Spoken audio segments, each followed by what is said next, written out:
Nababahala mga netizens sa kumakalat na programming error sa computer na kung tawagin ay heartbleed bug. Alamin ko ito sa pagbabandila ni Apple Salandoni.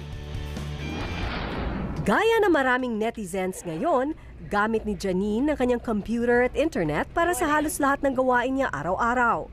Bukod sa social media at online shopping, nag-online banking din siya. Kaya mahalaga sa kanyang seguridad ng kanyang mga pribadong impormasyon sa internet.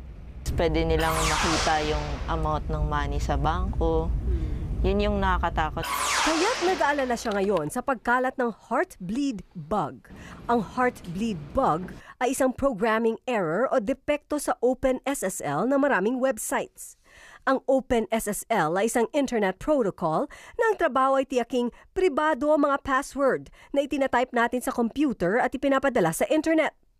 Pero ngayong depektibo na ito, madali nang makita ng hackers at sinumang may masamang intensyon ang ating mga password, credit card numbers at iba pang pribadong impormasyon. There are actually a lot of, for example, cyber gangs and cyber criminals that are really doing this for profit.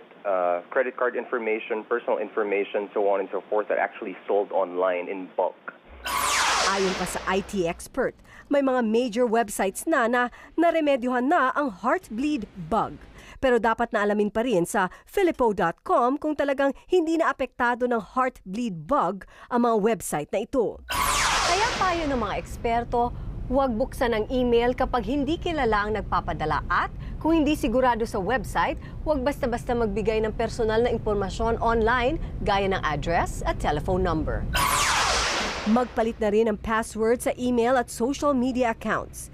Isa pang tip ng IT expert sa pagpili ng password, gumamit ng mga salitang Tagalog dahil mas mahirap daw itong i-hack. Para sa Bandila, Apples Halandoni. Janine?